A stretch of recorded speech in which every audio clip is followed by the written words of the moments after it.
as long-term confidant of Donald Trump, Roger Stone, is publicly telling everyone that Tulsi Gabbard is the person that should be the right woman for the job. And I would have to absolutely agree with him. Now, what's happening behind the scenes? No one really knows here, but if Trump does decide to pick a Rubio running mate, he does put himself in a very tough position where the establishment is definitely going to be jousting to get him out in order to get their man Rubio in. With a Tulsi Gabbard vice presidency, they would be less aggressive to do so, as she's more of a buck the system representation of an individual who's willing to stand up to the intel agencies, just like she did with the whole situation that unfolded in Syria a few years ago, where she spoke out against the intel agency's larger support of radical Islamists in the region. Something that the general public was not allowed to know, but she helped expose to the general public with other brave whistleblowers and members of Congress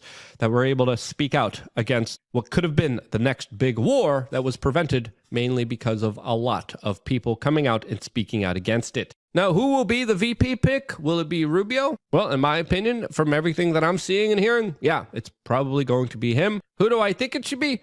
Tucker Carlson. But that's just my own kind of biased perspectives here, which probably won't happen. As it definitely does look like a lot of powerful institutions and players have Donald Trump in a very tough position, as the way that this situation will unfold will be absolutely fascinating to watch, and we're going to be watching it very carefully. I hate to burst anyone's bubble, but I don't really care about the VP position. I think they'll probably pick whoever sucks the most, maybe Rubio. So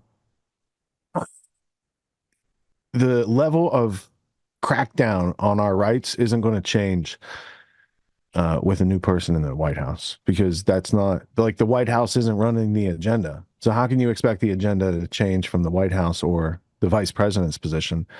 We're going to get more of the same. I don't know. I don't buy that much into politics. I can't. It's like I see the strings and the guy up here, Totally, man. I've been on this journey. It's been quite a journey, man. Like, I've been awakened so much just in these last 4 years. I'll tell you, like the 2020 election, there was a big group of us that were like sitting there we ordered a bunch of pizza, and then my one friend had decorated the whole room with like Trump flags, Make America Great Again flags, and Back the Blue flags, and we were just like, yeah. We were watching the live election coverage on Alex Jones's Alex Jones doing the live election coverage on the big screen, and we were just like, yeah, like we knew that he was just going to dominate and take it, and it was just like going to be the best thing ever. And then of course it unfolded quite differently, but it was really funny because that whole time, I was like, I felt like I had no choice but to support Trump at that time, right? Because I was living in Oregon, and I literally was feeling like it was so dystopic and so insane. I thought they were going to start rolling out the boxcars like any day. Like it literally felt like that. I felt like, and I was still like in that mentality of like, I mean, it has to be him. Like otherwise we're all going to die. Basically, it was really crazy. But at the same time, we were like all of my friends, all the colleagues that we've been interviewing, like all the Ryan Christians and the Whitney Webbs and the Charlie Robinsons were all like, no, it's all a bunch of nonsense. But I was still resistant to that at that time. I was still like, no, you guys don't understand. It has to be Trump. It has to be Trump. Right. You know what I mean? And of course and it's like, I was still like caught up in that. And then now I've come so far from that, where now I see this and all the rhetoric from guys like Luke, even guys like Alex Jones. I'm like, really? Like, do you guys really feel that way? Do you guys really think like I know it's like sensational news, and their job is to cover the news and cover sensational news and stuff like that is newsworthy. And so there's that. But at the same time, it's like, I mean, it doesn't matter who it's going to be. Rubio. I mean, you just watch. They're going to pick the worst possible one, the most establishment one, and it's going to just just look at the Mike Johnson situation, right? And the worst. Yeah, you could pick I could pick that. I don't even know half these characters, and I could pick 5 off the top of my head that are like a million times better than that. You know what I mean? And it's like they pick like literally the worst one because. No matter who's in charge, it's always the regime moves forward and the agenda marches on. That's it. No questions asked. Yeah, I thought for a while, like, his vice president pick could be someone like Tulsi, and she has military experience and she has diplomatic experience, and she seems pretty cool, calm, cool, collected in those situations, because she dealt with that false. They said that they were under nuclear attack, her whole district.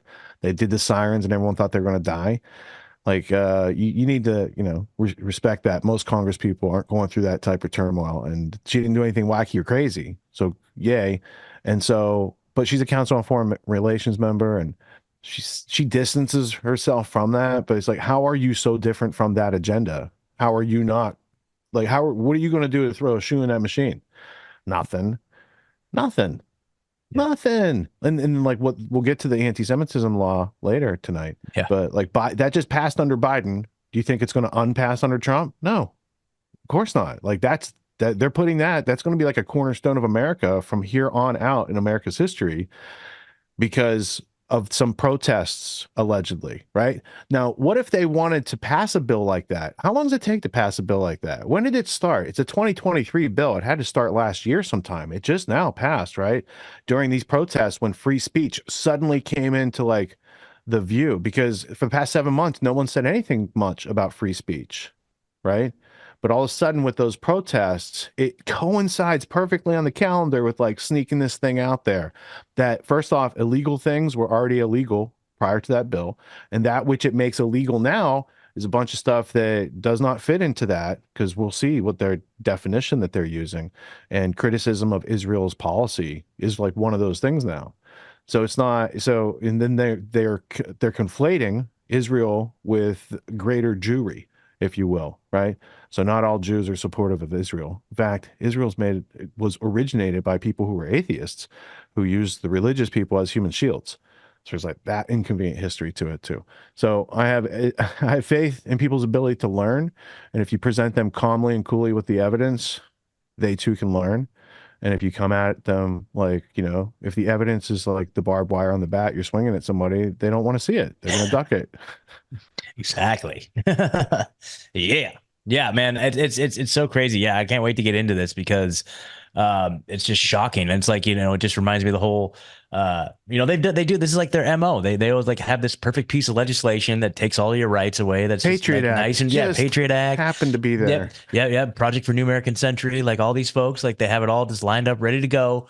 Just in case we ever need it, we have a Patriot Act. Just in case there's ever a 9/11. Just in case, right? Exactly. Which is just so crazy. I'm looking at so much of these, like the protests, and then obviously the reaction, like it's the problem reaction solution model. And it's like, they try to characterize it as so organic and happen naturally. And I want to believe that. I want to believe that it's happening organically and naturally, because the alternative is that this is a well-oiled, orchestrated, diabolical agenda. And I don't want to believe that. I don't want that to be the world I live in. But it's looking that it's more and more like that each day. Yeah, and that diabolical agenda isn't something we created. And if we're born into a world where it already existed, then we kind of have to deal with it, right? Because we are the world. Yep. We are the children. Some say. Some say. What makes the Grand Theft World podcast unique, invigorating, exciting, and informative? Most other podcasts out there are either doing straight up interviews, or they're just covering the daily news. They're covering current events from the day they happened. And that is effective. It's useful. It's a great starting point. And then sometimes these current events change during the week past the first story. So we like to give it a little time. You have to wait till some of the dust settles on these stories in order to give them accurate coverage. And the other thing that's really missing in the media landscape is covering the articles that are coming out every day. That's great. That's necessary. But who's bringing in contextual history so that you can understand what has been going on for decades and decades to lead up to the machinations and actions that we see unfolding today? So what we do here on the podcast is we cover current events. Many of these things are censored, but we wait about a week. As a forensic historian, I focused mainly through my career on the history of globalism and collectivism and things that they call maybe the New World Order. There's a lot of facts to these sort of circumstances, groups, events, activities, working groups that they've had over time. So for Grand Theft World listeners, we not only break down the current events, most of which that are censored during the week, we provide you with contextual history, we give you the source notes, the references, we do deep dives, And this really empowers you with an understanding of context and history so that you can make more informed decisions in your life. There's also a community, a membership where you guys can actually ask questions and we can get into the show and we can share evidence. And there's a town hall weekly for Grand Theft World for those who listen to it and are interested in covering the stories that we don't get to during a 6-hour show. Listening to it an hour a day, you could easily consume the week's news, but you're going to have substance and meaning and context and understanding. And with that, you can make higher quality decisions in your life. So if you're interested in more quality in your life, go to grandtheftworld.com, click podcast at the top, and we'll see you there. Thank you. These allegations are false. This isn't Grand Theft Auto, folks. This isn't a video game.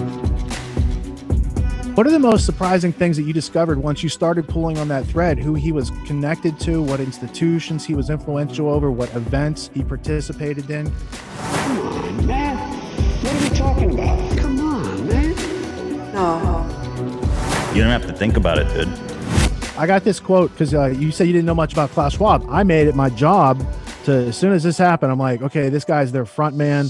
Let me learn about the official history of the World Economic Forum. I got their 40-year history. I got every book that Klaus Schwab has written or ghostwritten. I went through those books. This is one of the most interesting passages. Come on, man. Come